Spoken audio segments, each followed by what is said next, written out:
Je m'appelle Marc Desjardins, je suis médecin du travail et j'ai eu principalement dans les entreprises dont je m'occupais des entreprises impliquées dans le travail de nuit. Travail de nuit en continu dans la logistique ou le travail de nuit intermittent dans la sidérurgie.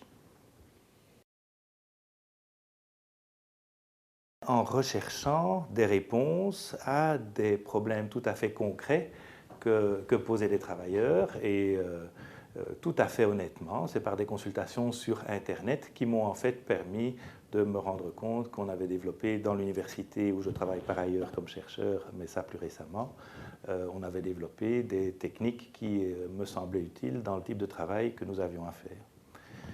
Alors nous avons, pour vous expliquer aussi la demande des travailleurs, en fait, ce sont donc des travailleurs qui travaillent part-time et qui ont souvent plusieurs travails.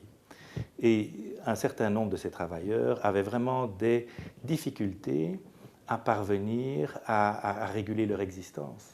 À partir du moment où c'était plus le soleil que vous le vouliez ou non, dit la journée et dit la nuit, bien ces personnes se trouvaient avec des difficultés, par exemple pour aller dormir. On rentrait chez soi, on allumait la télévision et ils étaient toujours en train de regarder la télévision à 9 h du matin, ce qui posait un certain type de problème. Et puis il y avait aussi d'autres travailleurs qui en fait avaient vraiment des problèmes d'endormissement, des problèmes de régulation de leur cycle sommeil-veille. Mon domaine principal est comment peut-on faire pour tester la vigilance des travailleurs qui sont occupés à un poste de sécurité, pour essayer de déterminer pour certaines personnes qui sont trop en sommeil ou pour d'autres raisons, si leur vigilance n'est plus suffisante, qu'on puisse les tester objectivement et pas simplement par un questionnaire ou en leur demandant leur avis.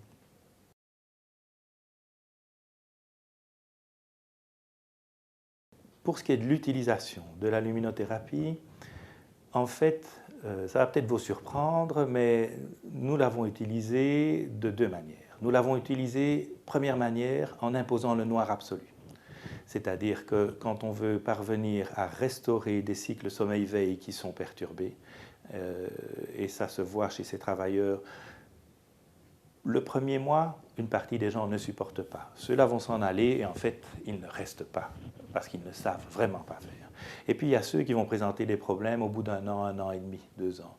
Et ceux-là, il y a vraiment des choses importantes à faire. Et dans ce cycle veille-sommeil, c'était supprimer la lumière pendant qu'ils dorment, de telle manière à ce que leur corps puisse vivre cette alternance de nuit noire et silencieuse et de travail.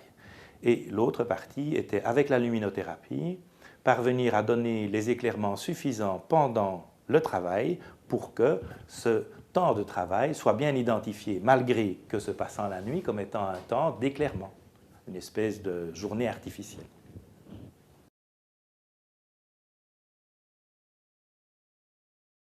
On a beaucoup travaillé sur l'ambiance générale.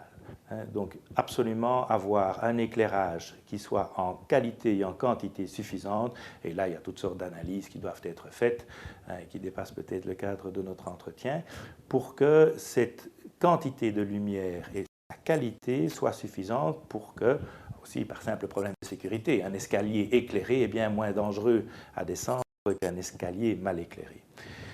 Et deuxième chose, une fois que cette espèce de défense globale qui concernait tout le monde, à ce moment-là, il fallait identifier ou les personnes ou les postes pour lesquels il y avait, à cause du travail ou à cause d'une plus grande sensibilité de la personne, eh bien, on n'arrivait pas en fait à avoir ce cycle éveil, lumière, sommeil, nuit restauré.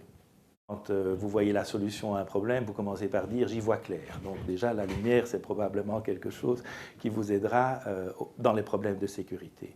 Mais il est bien clair aussi qu'une perturbation du sommeil va se rajouter aux autres perturbations du cycle sommeil-veille et empêcher en fait ces travailleurs de récupérer. Et vous avez, c'est ce qu'on voit très bien avec les études qu'on a menées par ailleurs pour l'étude de la vigilance, les travailleurs de nuit sont des travailleurs qui au cours de leur semaine de nuit voient leur performance diminuer. Ça se mesure et c'est tout à fait significatif au contraire des travailleurs de jour. Les travailleurs de jour, c'est une autre histoire, ils refont le même test 5 fois de suite et donc ils sont de plus en plus habiles. Les travailleurs de nuit aussi sont de plus en plus habiles, mais comme ils sont beaucoup plus fatigués et qu'ils ont moins récupéré, leur performance se dégrade au cours de la semaine. Donc un bon cycle sommeil-veille est indispensable à la récupération. Et s'ils ne récupèrent pas, ils n'ont pas de vigilance, et s'ils n'ont pas de vigilance, eh bien, les accidents de travail et tout autre phénomène, hein, c'est aussi vrai pour ce qui est de la qualité de leur travail, l'adéquation, la quantité d'erreurs qu'ils peuvent faire dans leur type de travail, ça augmente avec les diminutions de vigilance.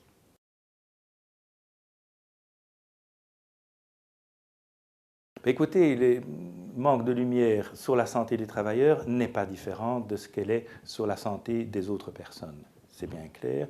Et deuxième chose qui est extrêmement curieux à observer, c'est que dans le milieu du travail, en fait, on a déjà observé parfois 20 ou 30 000 travailleurs pendant 20 ou 30 ans pour savoir si tel ou tel produit était toxique. Eh bien, on n'a pas du tout observé les centaines de milliers de travailleurs qui ont des cycles irréguliers pour savoir quel était l'effet sur leur santé de ces perturbations. Et donc, en fait, on n'a pas beaucoup de données. Ce qu'on est sûr, c'est qu'il y a un certain nombre de personnes qui ne le supportent pas et qui s'en vont du travail de nuit. Tout simplement parce qu'ils tombent malades. C'est leur est pour eux insupportable. Ils font très très bien de s'en écarter. Mais pour ceux qui résistent, les problèmes qui sont liés à cette alternance veille-sommeil ou à manque de lumière, en fait, ont été très très peu étudiés. À partir du moment où l'être humain et l'être économique, en tous les cas, a décidé d'occuper 24 heures de manière égale, il se doit de remplacer la régularité sommeil, veille, jour, nuit par une régularité qui est avec un soutien artificiel. Et dans ce soutien artificiel, c'est vrai que le fait de dormir dans le noir est très important, mais c'est vrai aussi qu'à ce moment-là, l'éveil doit se faire de telle manière que le corps enregistre bien qu'il s'agit d'une lumière de jour. Et là, c'est vrai que la luminothérapie, au sens large et au sens particulier, sont vraiment des mesures tout à fait importantes dans cet équilibre.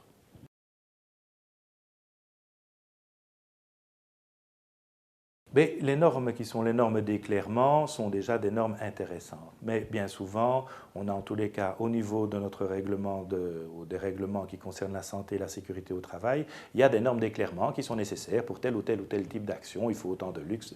Mais on ne va pas parler de dimension, de longueur d'onde, on ne va pas parler d'une lumière de tel ou de tel parce que c'est aussi assez récent et qu'il n'y a quand même pas des dizaines d'années qu'on a la possibilité d'offrir un éclairage de nuit qui soit semblable au niveau de sa qualité, au spectre de ce qu'on avait comme éclairage de jour. Donc ce sont des choses qui arrivent, mais ça n'a, à ma connaissance, pas traduit encore en législation.